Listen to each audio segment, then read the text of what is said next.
Pitt lands Florida wide receiver transfer DeJean Reynolds to add to their receiver core. Let's talk about Reynolds and how this affects Pitt's offense in 2023. It's all coming up today on this episode of Locked On Pitt.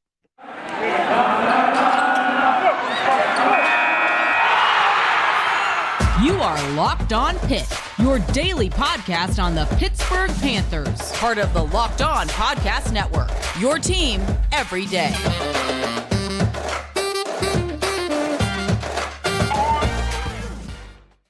Folks, welcome back to the Locked On Pitt podcast, your daily podcast covering the Pittsburgh Panthers. Today's episode is brought to you by BetOnline. BetOnline is you covered this season with more props, odds, and lines than ever before. BetOnline, where the game starts.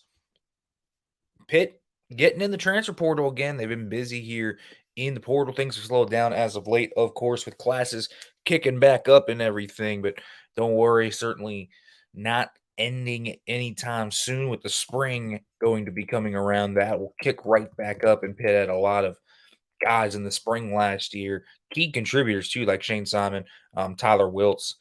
They've added some key guys. Bub Means was a late add too. So they've added guys late in the process where they have really kind of built up a momentum. DeJean Reynolds, kind of another guy here that is one of those new pieces to this Pitt offense that we're going to be dissecting just all offseason, right? I mean, you look at the new guys coming to this offense with Phil Jerkovich, and a lot of the younger guys starting to step up. So Mumfield and Means going to take a bigger role. Bartholomew's in his second year now. Rodney Hammond's going to get the main carry on the rock on the backfield, right? And offensive line, Branson Taylor's going to play a lot more. There could be even more shuffling there, even though you have Jake Cradle and Blake Zubovich and some of those guys coming back. DeJean Reynolds is interesting because Pitt really needed a wide receiver transfer. We had talked about that. That was kind of, in fact, to me, the biggest need for Pitt coming into this year. I mean, you look at what they needed on this offense specifically and the performance from last year. They lose Jared Wayne. So that's a big issue, right? You lose Wayne, Barden and Bradley go to the portal, so you don't really have that much depth, but that will be reaccumulated through by the freshmen coming in, which is it was just all good and everything, right? That's all good and everything. But Pitt does need to hold out depth, and then they need to prove that they can get maybe a proven guy in the spring. This is a two-pronged operation to me. I think they needed two transfers. So this is the first of two. So let's talk about DeJean Reynolds. You look at DeJean Reynolds, 4-star recruit in the 2021 class, not a super proven type of player, right? You really look at his stats over there in Florida, in Gainesville, and he just didn't put up a lot of points in terms of touchdowns, and he didn't really check a lot of boxes in production value. I mean, this guy's going to be a redshirt sophomore next year. He finished with 11 receptions, 244 yards, and 2 touchdowns. That's fine. His biggest games against Vanderbilt by far, 8 catches, 165, 2 touchdowns. But outside of that, 2 catches for 74 against Eastern Washington, and then really nothing else. So Reynolds didn't really play that much in this game. For Florida. And that's kind of a concerning thing. You know, he played 8 games, but a lot of that was special teams. So what does he bring to the table? First of all, and the true speed isn't really there. That is the first thing that just sticks out to you on tape. Reynolds isn't a burner. And that's interesting because that's very different from what Pitt has right now. You know, Bub Means can really fly to me. You put him in a straight line. Bub Means can beat you right really down the field. So we didn't see him used a lot in that area, and he was inconsistent when used, but he can do it. Like that is something that Bub Means is very good at. He's just good at kind of getting vertical and going. Mumfield is fast too. He's really quick in and out of his breaks. So Pitt has speed in the receiver room. Chain Wobico is obviously very fast as well. And some of the freshmen incoming, you know, Zion Fowler is obviously an athletic freak. You know, Israel Polk is a guy that has run pretty well on tape there out in St. John Bosco. So they have guys that can run. Reynolds isn't that. Reynolds is different. Reynolds is kind of your go up and get it. Even on his high school tape, he was more of a contested catch guy, and he was more of a guy that wasn't going to separate super well with his speed. He's a good route runner though. And that is something that I really looked at on his tape and stuck out to me when he kind of dominated against Vanderbilt. That was something that really stuck out. He's just very quick and sudden out of his break. So he's quick. I think that you're going to have a guy that's really on time and ready to go to get it to Reynolds. Because again, that long speed just isn't great. He can still separate a little bit downfield, but he's not going to do that very often. He's not going to do it with consistency enough to where you trust him. So to me, he's really a two-level threat for you, which is cool. If he's a two-level threat, okay, I can work him on dig routes, I can work him on hitches, I can work him on deep comebacks, I can work him on slants, I can work him on a lot of different things because he can separate via his route running ability. But it won't be there for all that long, right? You got to be on time, and when that split second opens, you got to get it to him. But he can give you those easy targets. He can separate with his route running if the throws are in structure on time. But don't think he's going to win deep and burn people. He's not that, right? He's not going to be wide open like Addison and in Wayne even this last year were. He's not going to be like that. So he can be a guy that works inside or out and can win with his route running. I think that's where DeJean Reynolds kind of makes his bank. So this is the type of player they're getting. Is he a proven guy? No. Is he a guy that adds a different skill set they really didn't have? I think so. Because you look at the guys that they're bringing in, right? Israel Polk to me, he's a smooth route runner. He's got decent long speed. He's very Jared Wayne-ish to me. I'm not sure he's going to be ready to play this year though, but I really like Israel Polk's game. Lamar Seymour, not a super fast guy, but not a great route runner, but a dog at the catch point. Your contested catch guy. Zion Fowler has the flashes of a fantastic route runner, super twitched up athlete, but is he there quite yet? Kenny Johnson, kind of an all around do it type of player. And then you look at the guys they have on roster. Mumfield is that route runner, but he's fast and can do a lot of things. He's a 3-level threat to me. I think Kanani Mumfield is kind of the key to this. Bub Means a deep field guy, a bigger height, weight, speed type of player. And then you kind of look at Che Nwabiko and Addison Copeland, and you're kind of questioning. Che is obviously a track athlete at Pitt too. He's a one of the best in Texas out of high school. The guy can fly. So what do you have in him? Addison Copeland was hurt a lot this year, but he's a guy that maybe profiles kind of as a mesh of what I said about Seymour and Reynolds, right? Maybe not the super fastest guy, but can win at the catch point, can separate with his quickness. So he's someone to watch too. That injury set him back behind the 8 ball as a freshman. So I think that Reynolds is kind of a different type of guy who can win underneath and over the intermediate parts of the field. He's got good hands, which is a good thing. I'm not sure he's going to be a difference maker in a lot of ways, but can he be a secondary receiver that pitches into a rotation and gets you some snaps and gets you some quality time? I think he can be. This is the depth move they needed. But let's talk about what they have to do moving forward in this room to make me comfortable about feeling about it. But first, folks, I want to let you know about BetOnline, because first, folks, BetOnline is your number one source for sports betting info, stats, news, and analysis. Folks, got all the latest odds and trends from every professional and amateur league that is out there. Pro football, college basketball season rounded into form. Got a line out there right now on Pitt, Florida State. If you want to put a little bit of dough on it right now, Pitt currently -9.5 as I am reading this. And if you love sports podcasts, you can find those at BetOnline as well, because they're always the fastest and easiest way to get your betting info. Just head to the website or use your mobile device to learn more. BetOnline, where the game starts. All right, folks, let's get back into this. So, okay, there's a few things. Pitt lost out on a lot of their wide receiver targets, and they clearly weren't going to force a take. So they lost out on Kyle Williams. They lost out on Dante Cephas, which was a real blow, and then Jared Wayne also left. If you lose out on Cephas, but Wayne comes back, that can be okay. But Cephas goes to Penn State.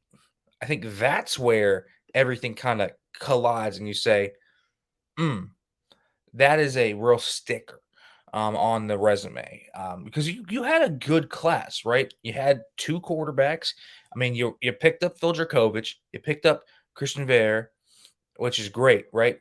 Christian Ver is a really type of young quarterback that could potentially step into the starting role after Dracovic leaves.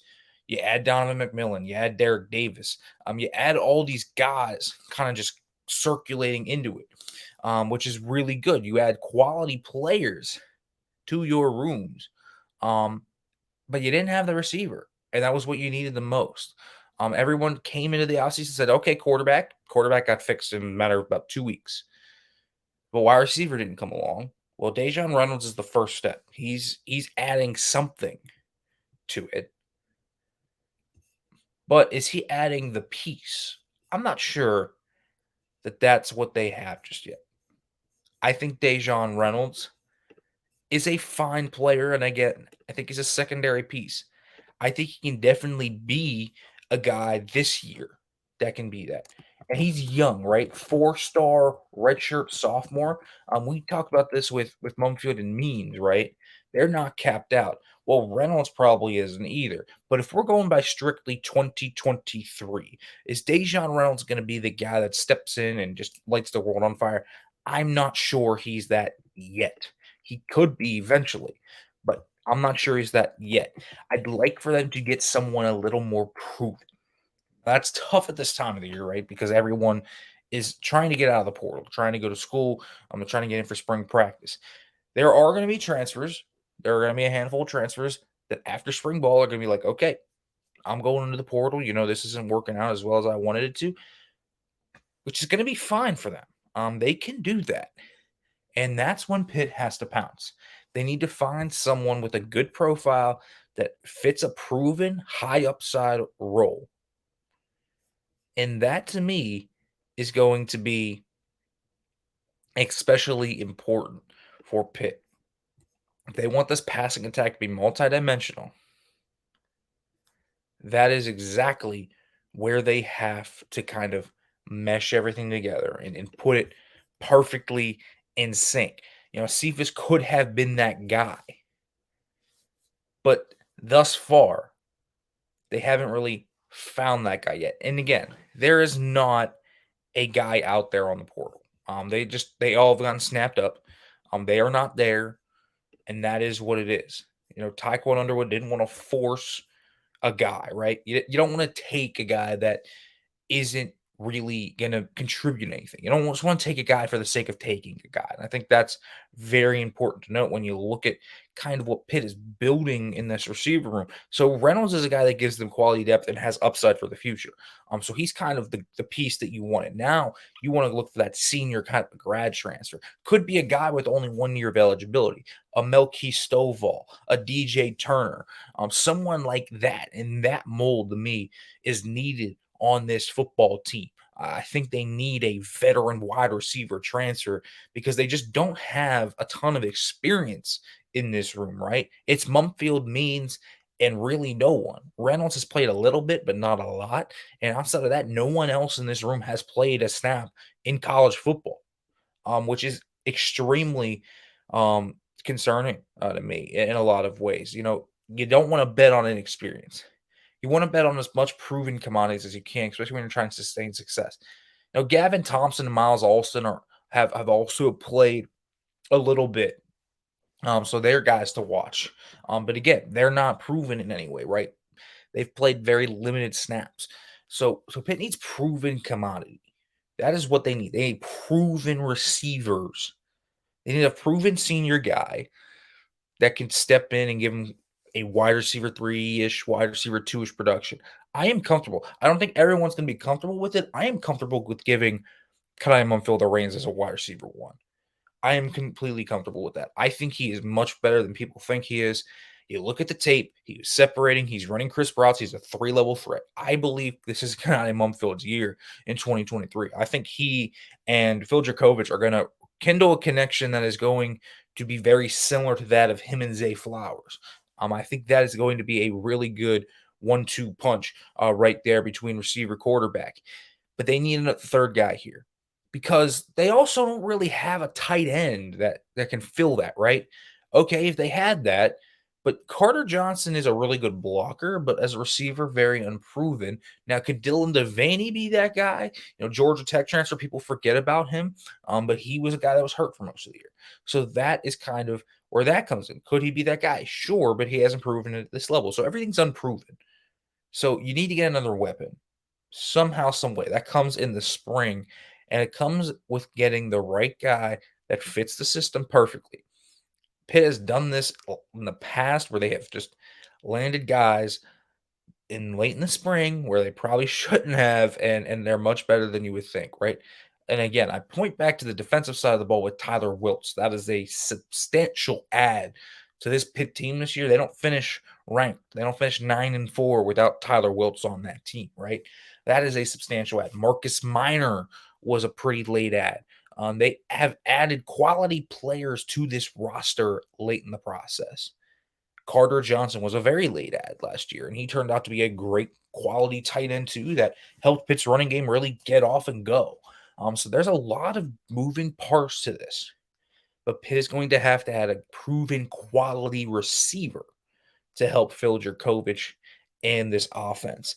If you look at how the depth chart could split out, we're going to talk about that a little bit and kind of who could maybe step up as that unproven guy that becomes the gem of this class, if you will. But first, folks, I want to let you know about Built Bar, because if you're looking for a delicious treat, but you don't want all the fat and calories, I got it for you. You can look for Built Bar, because, folks, with Built, healthy is tasty. You got to try it. And seriously, they're so delicious, you might not know they're actually good for you, because they really are good for you, and they're perfect if you want something that is healthy but tastes great.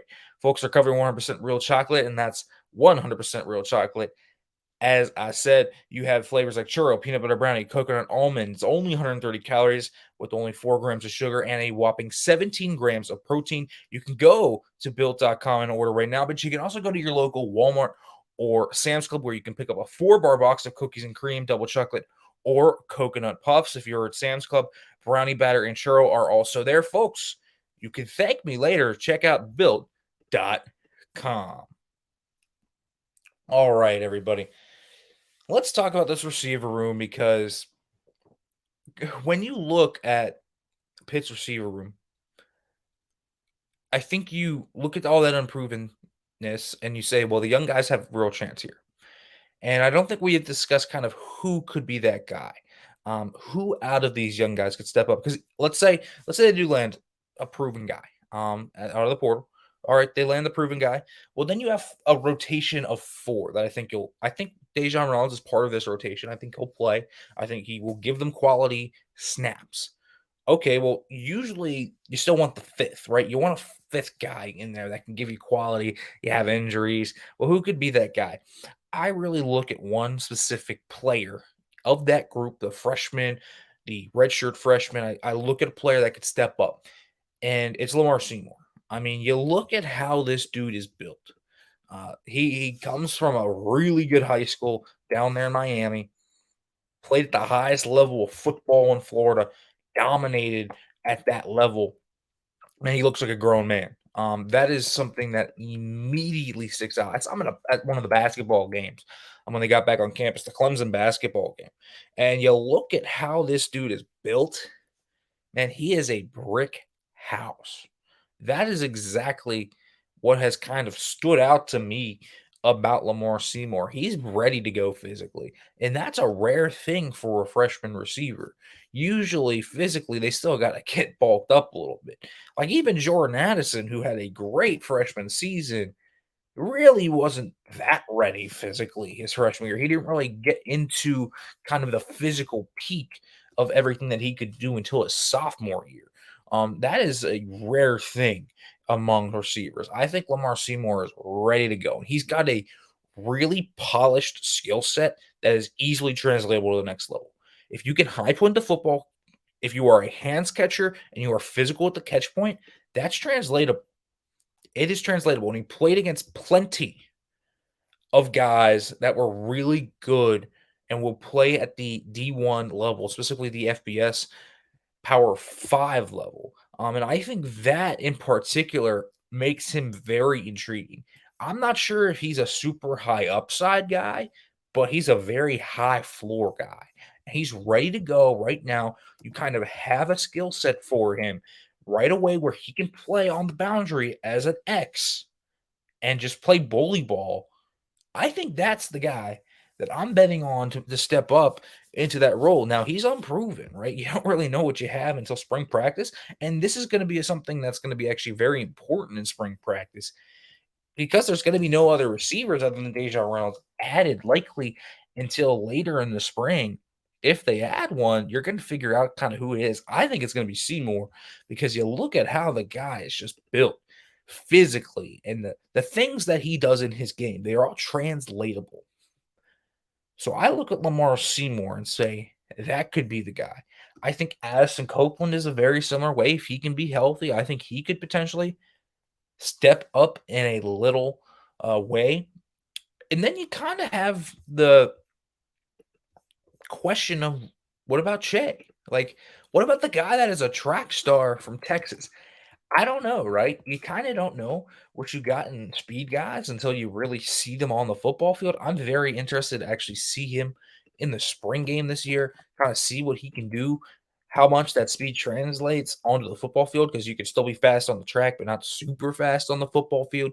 Just how like actually unique his skill set is, because we don't know a lot about him, but he maybe needed the year to get the physical side of things or the mental side of things, everything kind of putting into place, right? So I'm very interested to see him. The rest of the freshmen have plenty of upside. I'm an Israel Polk fan. I'm not sure he's going to play super early. I think he still probably needs a year. I think Zion Fowler has a high ceiling. I just think he needs to polish his game a little bit.